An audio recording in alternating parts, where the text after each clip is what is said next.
ಒಂದು ಘಟನೆ ಆಗಿತ್ತು. ನಮ್ಮ ಹಿಂದೂಗಳ ಆರಾಧ್ಯ ದೇವವಾಗಿರ್ತಕ್ಕಂಥ ಗಣಪತಿ ಪ್ರತಿಮೆ ಭಗ್ನಗೊಳಿಸಬೇಕನ್ನೋ ಉದ್ದೇಶದಿಂದ ಅದು ಇರ್ತಕ್ಕಂಥ ಗಾಜನ್ನು ಕಲ್ಲಿಲ್ಲಿ ಹೊಡೆದು ಪುಡಿ ಮಾಡಿದರು. ಮತ್ತು ಆವಾಗ ನಾವು ನೋಡಿದಾಗ ಬಂದು ಕಂಪ್ಲೇಂಟ್ ಕೊಟ್ಟಿದ್ದೀವಿ, ಈ ಥರ ಆಗಿದೆ ಮತ್ತು ಇದು ಮಾಡಿರ್ತ. ಆದರೂ ಪೊಲೀಸರಿಗೆ ನಾನು ಧನ್ಯವಾದಗಳನ್ನು ಹೇಳ್ತೀನಿ. ಇದೀಗ ತಾನೇ SP ಸಾಹೇಬರು ಬಂದಿದ್ದರು, ಪೊಲೀಸ್ ವರಿಷ್ಠಾಧಿಕಾರಿಗಳು. ನಿನ್ನೆ DSP ಸಾಹೇಬರಿಗೂ ಮಾತಾಡಿದೆ. CPI ಸಾಹೇಬರು ಇಮಿಡಿಯೇಟ್ ಹೇಳೋದ್ಕೂಲೆ CCTV ಕ್ಯಾಮ್ರಾವನ್ನು ಆಲಿಸಿ ಅವರು ಆರೋಪಿಗಳು ಹೆಡಿಮುರಿ ಕಟ್ಟು ತಂದಿದ್ದಾರೆ. ಅದಕ್ಕೆ ಘಟನೆ ಆಗಲ್ಲ. ಇಬ್ಬರು ಆರೋಪಿಗಳು ಸಿಕ್ಕಿದ್ದಾರೆ. ಇಬ್ಬರು ಅಫ್ಜಲ್ಪುರ್ ಟಕ್ಕೆದವರು. ಅಫ್ಜಲ್ಪುರ್ ಟಕ್ಕೆದವ ಒಬ್ಬವ ಸೋಯಲ್ ಜಮಾದಾರ್ ಅಂತ ಒಬ್ಬವ, ಇನ್ನೊಬ್ಬ ಜುಬೇರ್ ಅಂತ ತಂದು ಇಬ್ಬರು ಆರೋಪಿ ಸಿಕ್ಕಿದ್ದಾರೆ. ಯಾಕಂದ್ರೆ ಅವ್ರ ಹಿನ್ನೆಲೆ ಏನು ಅನ್ನೋಕ್ಕಿಂತ ಅವರು ಅಫ್ಜಲ್ಪುರ್ ಟಕ್ಕೆದವ್ರೇ ಅದಾರ. ಮತ್ತು ಅವರು ಸಂಸ್ಕೃತಿನೇ ಹೊಂದೋರು ಅವರು. ಯಾಕಂದ್ರೆ ಹಿಂದಕ್ಕೆ ಅವ್ರು ಅಫ್ಜಲ್ ಖಾನನ ಮಕ್ಳಿಗತ್ಲೆ ಮಾಡ್ಕೋತ ಕೂತ್ರೆ ನಾವು ಶಿವಾಜಿ ಮಹಾರಾಜ ವಂಶಸ್ಥಿದ್ದೀವಿ.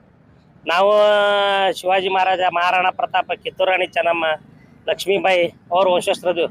ನಮ್ಮ ಪೂರ್ವಜರು ಹೇಳ್ಯಾರ, ಶಸ್ತ್ರ ಎರಡೂ ಇದ್ದೇ ಕಳ್ಸ್ಯಾರ ನಮ್ಮಲ್ಲಿ. ಮತ್ತು ಬರೀ ನೀವು ಮೂರ್ತಿಗಳ ಜೋಡಿ ಯುದ್ಧ ಮಾಡ್ತಿದ್ರೆ ಅಷ್ಟು ತಾಕತ್ತಿದ್ರೆ ಬರ್ರಿ ಮಕ್ಕಳೇ, ನಮ್ಮ ಜೋಡಿನೇ ಬರಲ್ಲ. ಮತ್ತು ಬರೀ ಬಂದು ಅವು ಮಾತಾಡೋದಿಲ್ಲ, ಮೂರ್ತಿ ಕಲ್ಲೋಗದೆ ಇದು ಮಾಡಿದೆ ಯಾರು ಇರ್ಲಾರದಾಗ ಮಾಡ್ಕೋತ ಕೂತ್ರೆ ಏನದ? ಹಿಂದೂಗಳು ತಾಳ್ಮೆದಿಂದ ಅದಾರ. ಎಲ್ಲಿ ತನಕ ತಾಳ್ಮೆದಿಂದ ಇರ್ತಾರೆ. ಮುಂದೆ ಅವ್ರು ರೊಚ್ಚಿಗೆ ಎದ್ರಪ್ಪ ಅಂತಂದ್ರೆ ಏನಾಗ್ತದೆ ಪರಿಸ್ಥಿತಿ ಬರ್ತದೆ. ಅವೆಲ್ಲ ಆಗಬಾರ್ದನ್ನೋ ಉದ್ದೇಶದಿಂದ ಪಾಪ ಎಲ್ಲರೂ ನಾವು ಶಾಂತಿ ಇರ್ತದೀವಿ. ಎಲ್ಲಿ ತನಕ ಶಾಂತಿ ಇರ್ತದೀವಿ, ಶಾಂತಿ ಇರ್ತೀವಿ. ನೀವು ಪದೇ ಇದು ಒಂದು ಸರಿ ಕ್ಷಮೆ ಮಾಡ್ಬೋದು, ಪದೇ ಅದೇ ಆಯ್ತಪ್ಪ ಅಂತಂದ್ರೆ ಇನ್ನು ನಾವು ಅದಕ್ಕೆ ತಕ್ಕ ಉತ್ತರ ಕೊಡಕ್ಕೆ ತಯಾರಾಗಿರ್ತೀವಿ. ನಾವೇನು ಕೈಯಾಗ ಬಳಿ ತೊಳ್ಕೊಂಡು ಕೂತಿಲ್ಲ. ಮತ್ತು ಇದ್ರ ಉದ್ದೇಶ ಗೊತ್ತಾಗಬೇಕಾಗ್ಯದ.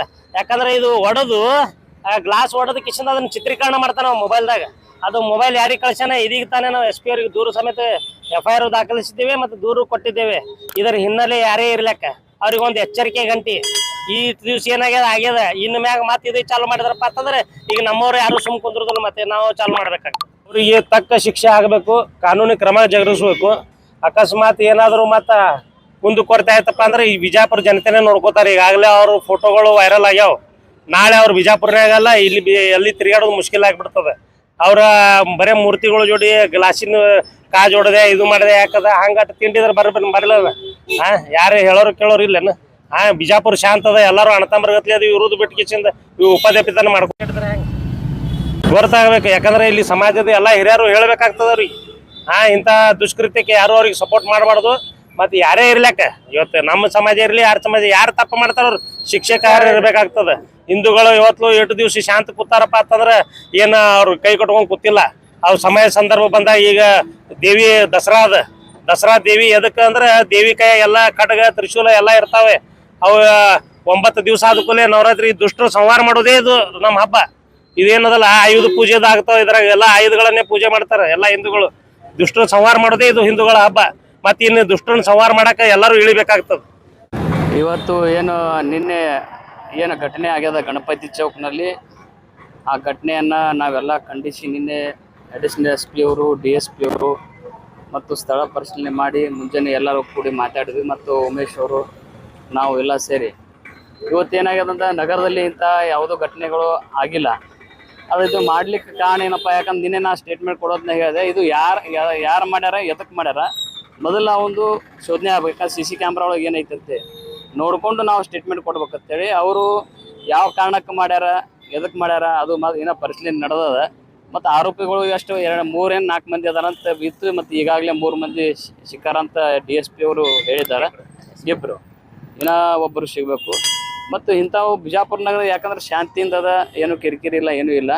ಇದು ಎದಕ್ಕಾಗ್ಯದಪ್ಪ ಅಂದ್ರೆ ಕುಡಿದ ಅಮಲಿನಲ್ಲಿ ಮಾಡ್ಯಾರಂತ ಬಲ್ಲ ಮೂಲದಿಂದ ಬಂದದ. ಅದಕ್ಕೆ ನಾವೆಲ್ಲ ಇದನ್ನು ಖಂಡಿಸ್ತೀವಿ. ಮುಂದೆ ಇಂಥ ಘಟನೆಗಳು ಆಗಬಾರ್ದು. ಮತ್ತು ಯಾರು ಆರೋಪಿ ಅದಾರ ಅವರಿಗೆ ತಕ್ಕ ಶಿಕ್ಷೆ ಆಗಬೇಕು, ಕಾನೂನಿ ಕ್ರಮ ಜರುಗಿಸ್ಬೇಕು. ಪೊಲೀಸರು ಮತ್ತು ಹೇಳಿದ ತಕ್ಷಣ ಇಮಿಡಿಯೇಟ್ಲಿ ಬಂದು ಸ್ಪಂದನೆ ಮಾಡಿ ಮತ್ತು ಆರೋಪಿನೂ ಕೂಡ ನಿನ್ನೆ ರಾತ್ರಿನೇ ಹಿಡ್ದಾರ. ಅದಕ್ಕೆ ನಾವು ಜಿಲ್ಲಾ ಪೊಲೀಸ್ ವರಿಷ್ಠಾಧಿಕಾರಿಗಳು ಮತ್ತು ಎಲ್ಲ ಅಧಿಕಾರಿಗಳಿಗೂ ಇದು ಮಾಡ್ತೀವಿ. ಮತ್ತು ಅದೇ ರೀತಿ ಮತ್ತು ನಮ್ಮ ಶಾಸಕರು ಕೂಡ ಫೋನ್ ಹಚ್ಚಿ DSP ಕೂಡ ಅಡಿಷನಲ್ SP ಕೂಡ ಮಾತಾಡಿದ್ರು. ಯಾಕಂದ್ರೆ ನಾ ಫೋನ್ ಹಚ್ಚಿ ಮಾತಾಡಿದ್ರೆ ಅವರು ಕೂಡ ಮಾತಾಡಿದ್ರೆ ಕೂಡಲೇ ಕ್ರಮ ಜರುಗಿಸ್ಯಾರ. ಅದಕ್ಕೆ ಮುಂದೆ ಇಂಥ ಘಟನೆ ಆಗಲಾರ್ದಂಗೆ ಅವು ಎಚ್ಚರ ವಹಿಸ್ಬೇಕು. ಮತ್ತು ನಾವೆಲ್ಲ ಕಮಿಟಿಯವ್ರು ನಾವು ಕೂಡ ಅದೀವಿ. ಅದಕ್ಕೆ ಮುಂದಿನ ಕ್ರಮ ಏನು ಜರುಗಿಸ್ತಾ ನಾವೆಲ್ಲರೂ ಕೂಡಿ ಅದಕ್ಕೆ ಇದು ಮಾಡ್ತೀವಿ. ನಾ ರಾಜೇಶ್ ದೇವಗಿರಿ, ಮಾಜಿ ಉಪಮಹಾಪೌರ ದೇವ್.